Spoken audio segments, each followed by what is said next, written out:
Franco doesn't really have to fight Diggy, right, straight on. Doesn't have to take the poke for free. Yeah, I can try. If you try to throw stuff at me, I'm just leveraging the fact that you're walking up to throw stuff to hook you.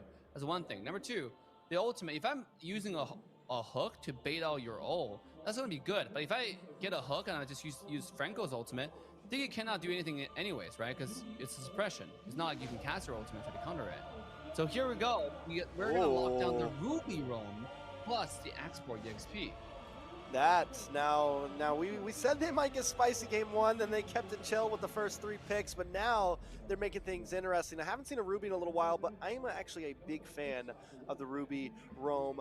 Now, normally it did go very great against things like the Cho, against the Paquito jungle, against the Fred, like some of these fighter jungles, because what the Ruby does is it stops them in their tracks. The problem here is you have a Franco who's always going to be at a distance, you have a Beatrix who's always going to be out of a distance, and you also have this Kadita who has very nice range and is very, very slippery. Now, what this does do is it forces Zaida maybe not to pick a up-close and personal jungle, but he doesn't care. He's still going to go for the Bane. Bane is a damage jungler, right? And then, to be honest, this game, I don't see much wombo combo. It's more of a just... what is it? It's kind of like a hybrid kind of build, right?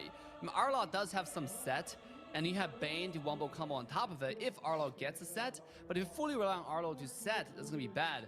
And if you fully rely on Franco's hook to set, that's also unreliable. Because, I mean, yes, you can be the world best Franco player, but then if Ruby is always on top of you and getting visions against you, it's going to be really, really hard for the Franco to be effective. So here we go. We're going to see some really nice pose coming out.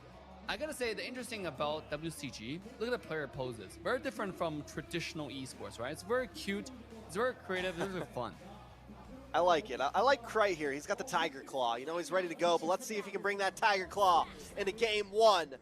This is WCG, the final set, the grand finals for MLBB. Evos Icon taking on Echo Proud in a best of 5, Dave. Oh, here we go. The anti-defense invade. JP still want to walk in. You're being hit by 2 people. He's already down to 40%. Is it going to pop the flicker? Yes, he will, but... Oh my God, is he going to die here? Is JP going to go down? One more hit. First blood. Going over to Veldora. We see that happen a lot to JP, don't we? Yeah, I mean, this is just weird, though. Like, there are 2 people in your face that you saw from miles away. Right? You saw them come in, and they still forced it, right? Like, if you don't force it, Zaida doesn't have the retry anymore. What's gonna happen? On the minion. He feels comfortable though. He still gets the orange buff. JP still in a little bit of trouble once again. Terrified, locked up. Van Strong gonna try to go for the finish here. JP just having a rough time. Wait to petrify the knockup. It's gonna be bad for Cry. Cry does take out JP, but will take a tower shot and fall. James able to pick up the kill. Van Strong force use the flicker just to get away, but Zaida, James going to try to cut him off here. He's got to go through it. Can they make it in time? James making the dash in, giving the lockdown, looking for the final. All Zaida needs is fire one Crab Claw cannon, and you can get it. Will he make it? No! Misses by a hair. And Veldora takes out James in the midst of this. Meanwhile, while you're laser focused on one target, at what cost? On the other side of the, the little team fight there, you have a Veldora just free hitting onto James the whole time. James didn't even get a chance. He was trying to chase down the Ruby, but look at what happens when you try to laser focus when you have narrow vision down to one person. You have James who's still level 3 at turtle spawning, and Zelda is already getting harassed. But Zaida already getting harassed by Veldora. Listen, we're 2 minutes in and this is messy. This is a dirty game right now and I'm feeling it. I'm liking it. This is brawlish and I'm ready to see where this ride takes us. Veldora getting low. Fragra Arma out. Sutrogen takes a turtle. Veldora still gets away. Now James on the run.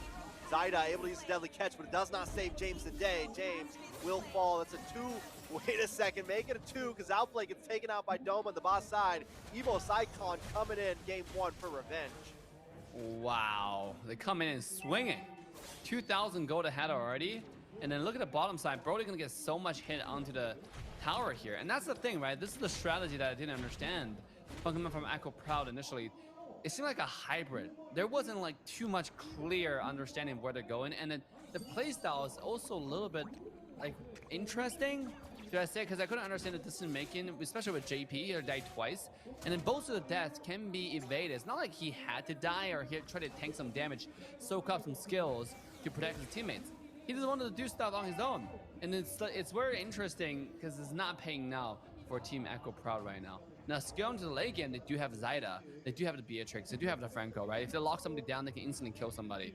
Especially after Beatrix finished the core items, finished the Blade of Despair, the Malefic Roar. I mean, Hunter Strike. There's still a chance for Echo Proud, but Evos Icon definitely looking dominating right now. Yeah, I mean, we've seen Zyda on this main before. They used it up against Echo Loud, and it was when I was saying they had the perfect reactions. So they need to start pulling that together. I think once we get into the mid game around 7 minutes, some things could change as long as they don't let this gold lead get too far away from them. The Evos Icon want to try to take the advantage. Well, they have Veldor in a bad spot, forced to use the last insanity to get away, but that does still help him get away. Ooh, nice escape. Nice decision to use the ultimate. Sometimes you just have to decisively pop the ult, because if you wait a little bit longer, they could just burst it. And if they burst it, then you're sitting duck. Then you have to waste the flicker. You just have to decide which one is more valuable. Xbox Ultimate or Xbox. Oh, here we go. Oh, nice play. Down goes Susagen, and wait, the final slash pushes Krite in. Curtiz able to pick it up. Doma using the lockup. Vanstrong in a little bit of trouble though. Echo Proud biting back right now. Looking for the fight back once again. Torn apart memories goes off, and James goes down. Nice hook, goes a little bit too far to the right. It's 2-for-1 trade. Echo Proud does come out on top there. JP once again popped off. When the team needed him the most, he stepped up. I love it. Oh, here we go. Oh, my God. Shotgun shells to the face. Outplay picking up a kill. Outplayed, never cease to surprise us, right? He's done it over and over again. We talk about the mechanics. This is a character you can talk about mechanics. Oh, but bottom lane though, tracks. Fight continues. Locked on to Zyda. A little bit of trouble. Nagura's passion does come out. Susagen still to pick up the kill. He wants more. He has the decimation. Make it a double. Moving on to the next target. Looking to clear this wave and maybe even push into this tower. It seems like both teams are continuously making mistakes of their own. Oh, nice ultimate copy. I think he wanted the JP, but the copy outplayed. And now the ultimate is just going to become wasted. So, actually, I was saying, I feel like this is such a dirty, you said dirty, it's such a good word to describe this game. It's so messy. And both teams are making a lot of mistakes right here, overstaying their welcome over and over again. You had a good play coming out from JP, but then they wasted. But before that, here we go, bottom side. Dome on JP. JP's going to go down there, outplayed, looking for something, but can't connect. Evos Icon finding a little power spike of their own, and they want to move in. They want to take this tower here, Dave. Yeah, not only do they have a clear decision making on where they want, like on their picks. Oh, here we go. Keep going, Dave. No talking today. Doma pops off the torn apart memories, finds Curtiz. Outplay goes down as well. 2-for-1 trade and a good trade, Evos Icon. I'm eating my own words here, Franks. Oh, wait. Keep going. They just keep going. Zyda might just be next. Decimation comes in, and that's a killing spree for Susagen. 12-5 at 6.5 minutes. Oh my God, what is this game? It's keep on getting messier and messier. Like, what is going on? And by the way, before I talk about the game rotation, I want to say that this is, I'm eating my own words, right? The Krite copied the Beatrix ultimate, and I thought that was a waste, but it turned out it was, he put it to good use. He got a kill out of it. Definitely used the ultimate from Beatrix properly, and got a lot of burst damage. But now let's talk about what's important, which is the macro rotation, right? Like both teams seem to be making a lot of mistakes, overextending, waiting on their own, waiting solo. Right? Zyda's done that twice and get punished twice, and he kept on doing it. It's just very, very interesting. Meanwhile, at the same time, it's not like Team Evo is not making a mistake of their own. They overextended their welcome, and sure enough, they got punished pretty well, right? They kind of seized their momentum, getting hooked, getting ulted by JP. So over here, I think this game is who's gonna make the least mistakes and win, to be honest. At this point. Oh, here we go. Nice time offended with the flicker. Deadly catch comes out to try to force a disengage. Curtiz has to use the deadly waves just to get away, but Evos Icon continues to try to make these pickoffs. Whoo! So many playmakers this game. Arlott with the final slash, but he moves him right into the suppressor. Susagen goes down. Woo! Out comes the last insanity. They'll find Zyda. Now this purple buff should go to the side of Evos Icon. Watch for Krite hiding down this bush, waiting for someone to walk by. The hook does come in. Purple buff does end up going over to JP there, and he falls. Veldor with the unstoppable kill, but at least he saves the purple. Don't know if that was worth it though. He didn't get a hook onto the players, but he did get a hook onto the blue buff. Here we go. Here we go. Fight does have the ultimate. Whoa. Tried to flicker, used the rough waves. Still not enough damage though, but right now it's 14-6, 4,000 gold lead for Evos Icon, and several towers taken. See, this is what I like about Echo Proud. Outplayed has been outplaying this whole game. You know, like his mechanics, and then the way how he does the shotgun flicker, that requires really fast fingers.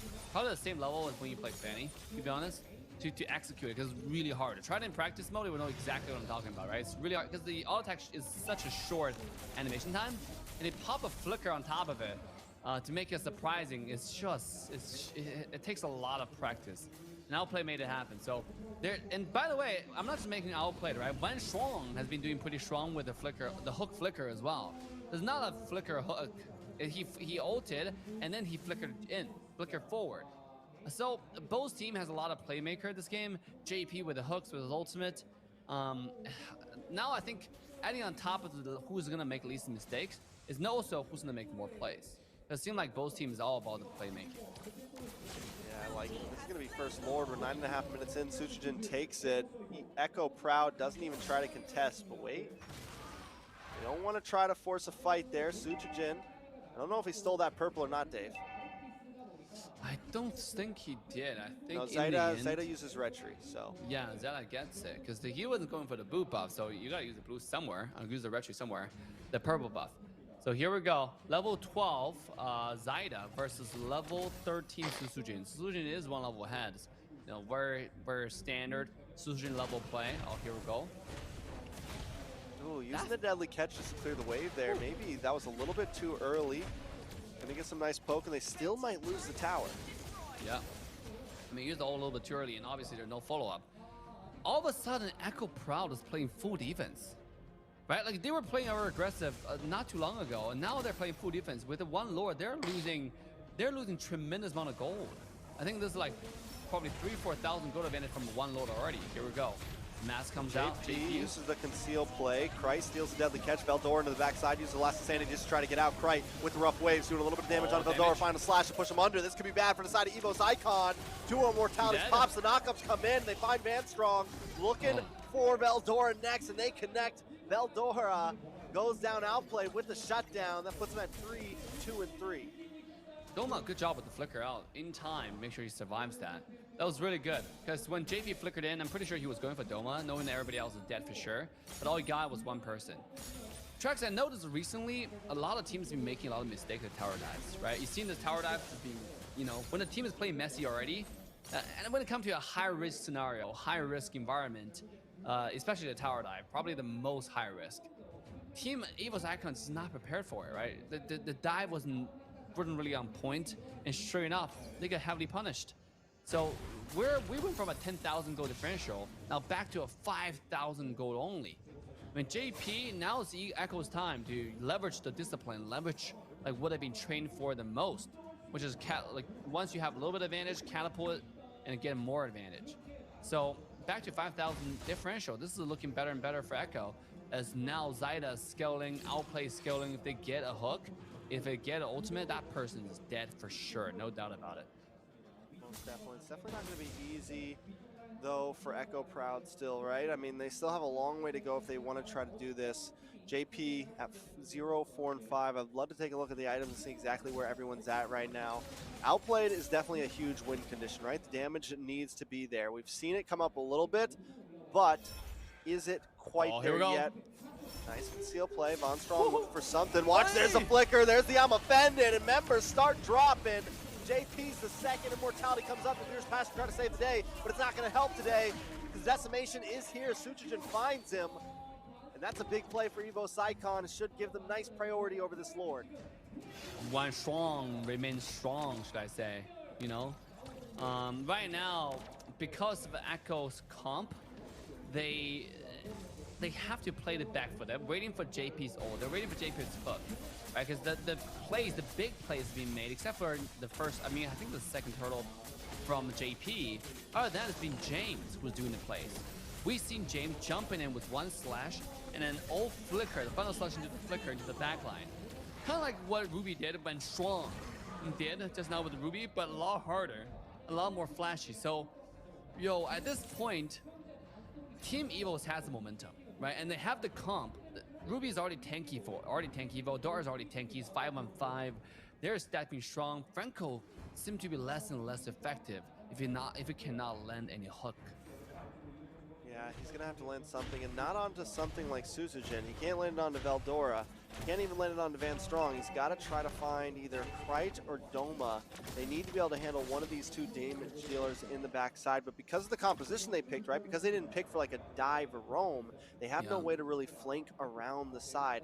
They have to do what they've done in the past before is, let the enemy team come to them, try to catch them all up in deadly catch, try to get a hook through the middle of the team. But they really, that's why they're playing this defensive route. They're waiting for Evos Icon to come to them and hopefully take advantage of a slip-up somewhere. Ooh, the slip-up. This might be it. Without the catch being released. Franco looking for the hook, not gonna connect. Ooh, that's rough, because now bottom tower is for sure gone. Oh yeah, this is gonna be an enhanced Lord. It crashes right through. Evos Icon still on the prowl. Moving their way. Here comes the conceal play. Watch Van Strong, he's done it before. Oh, he gets hooked in though, suppressed! They find him. Can he get away? Ruby. No, the immortality pops. Lord still up though. Van Strong still up as well. No, the flicker. The I'm offended. And two members of Echo. Proud job. JT and Curtizi sent to the grave.